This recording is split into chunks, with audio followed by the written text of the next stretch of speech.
Hello friends, welcome to my channel. ఎలా ఉన్నారు అందరూ? నేనైతే చాలా బాగున్నాను. నేను మా ఫ్యామిలీ మొత్తం మా ఊరికైతే వచ్చేసాము. ఇది దుర్షేడ్ గ్రామము. ప్రజెంట్ ఇక్కడ కూల్చేస్తుంది అయితే పాత పోచమ్మ గుడి. ఇది ఎందుకు కూల్చేస్తున్నారంటే ఇది కొన్ని ఇయర్స్ నుంచి ఉన్నది. ఇక్కడే ఊర్లో వాళ్ళందరూ బోనాలు సమర్పించేవాళ్ళు ఫెస్టివల్ అప్పుడు. కాకపోతే అది కొంచెం ఓల్డ్ది అయిపోయేసరికి దాని పక్కనే కొత్త గుడి కట్టాలనుకొని ప్రజెంట్ అయితే గుడి కట్టేసినారు. అలాగే విగ్రహ ప్రతిష్టాపన కూడా అయిపోయింది.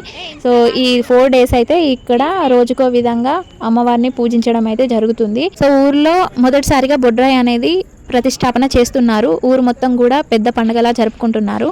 సో దానికోసమనే ఊరు బయట ఉన్న చుట్టాలను కానీ లేదా ఇంటి ఆడపడుచులని కానీ ఇన్వైట్ చేయడం జరిగింది. ఎందుకంటే ఈ పండుగకి ఎక్కువ ఆడపడుచులకు ఎక్కువ ప్రాధాన్యత ఇస్తారు.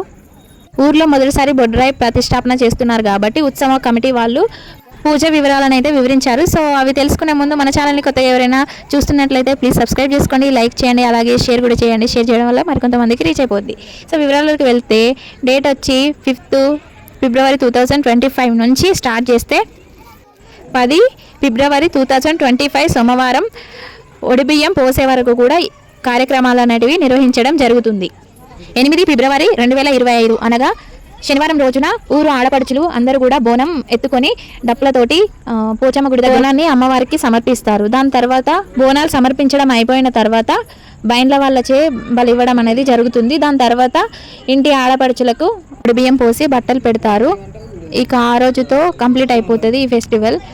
సో ఇది ఇవాళ వీడియో. మీలో ఎంతమందికి ఈ వీడియో నచ్చిందో కామెంట్లో చెప్పండి. అలాగే కొత్తగా మన ఛానల్ని ఎవరైనా చూస్తున్నట్టయితే ప్లీజ్ సబ్స్క్రైబ్ చేసుకోండి, అలాగే లైక్ కూడా చేయండి, మరికొంతమందికి షేర్ కూడా చేయండి. ఇదైతే ప్రజెంట్ ఉన్న బంగారు పోచమ్మ టెంపుల్ దుర్షేడ్ గ్రామం. Thanks for watching this video. Bye.